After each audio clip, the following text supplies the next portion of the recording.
حضرت سیدنا مقداد رضی اللہ تعالیٰ عنہ ایک معروف صحابی ہیں، ان کی زوجہ بھی صحابیہ ہیں، ان کا نام ہے حضرت دباعہ بنت زبیر رضی اللہ تعالیٰ عنہ۔ کہتی ہیں گھر میں غربت تھی تو میرے شوہر ایک دن جنت البقیع کی طرف گئے ہوئے تھے تو ایک بل کے پاس وہ بیٹھے تھے، چوہے کی بل نہیں ہوتی،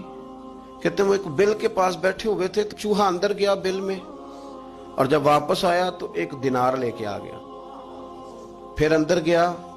یعنی ان لوگوں کو بلوں سے دینار ملتے تھے، ہمارے سارے پیسے ویسے بلوں میں چلے جاتے،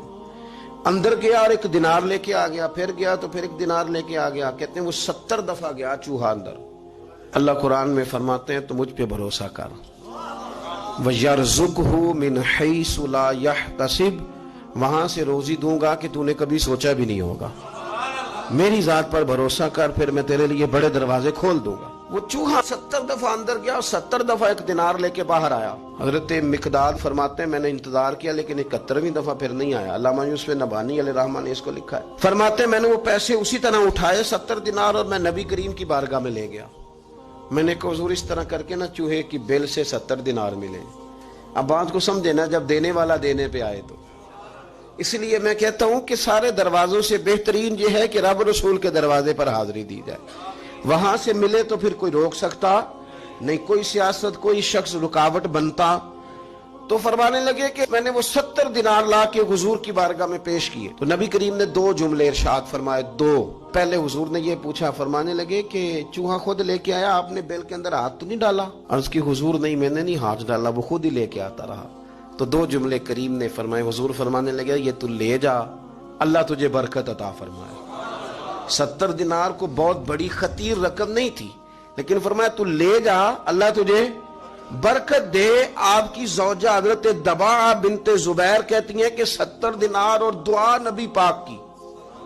تو فرماتی ہیں پھر میں نے اپنے گھر کے اندر نہ بوریوں میں چاندی بھر کے رکھی ہوئی تھی، پھر بھی مال ختم نہیں ہوتا تھا۔ تو دعا کی اہمیت کا انکار لوگ کس طرح کرتے ہیں؟ یہ بھائی ہوتا ہے، لوگ کہتے ہیں، آپ کہتے ہیں ہمارے پیچھے دعائیں ہیں، تو میں کہتا ہوں بالکل دعائیں پیچھے ہیں، جس کے پیچھے دعائیں ہوتی ہیں نا، پھر آپ یقین کریں کہ سفر لمبا بھی ہو تو رب اس کو آسان کر دیتا ہے، دشوار گزار بھی ہو تو اللہ اس میں اپنا فضل شامل کرتا ہے، پھر انسان کو تھوڑے پر وہ برکت ملتی ہے کہ انسان سمجھتا ہے کمال ہو گئی۔ رسول کائنات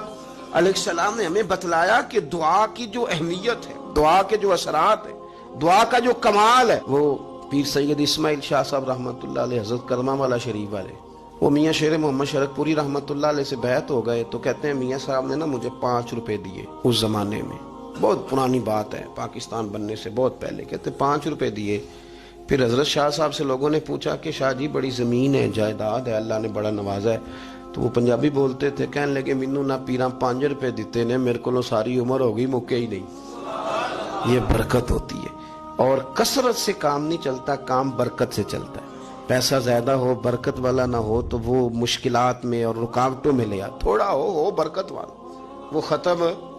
نہیں ہوتا، آپ یاد رکھیں وہ ختم نہیں ہوتا۔ میں نے بزرگوں کو دیکھا ہے، سادے لوگوں کو میں نے دیکھا ہے، ہمارے جو بزرگ محنت مزدوری کرتے تھے تو پیسے ملتے کہاں سے تھے؟ پیالیوں میں سے 5 روپے نکل آئے،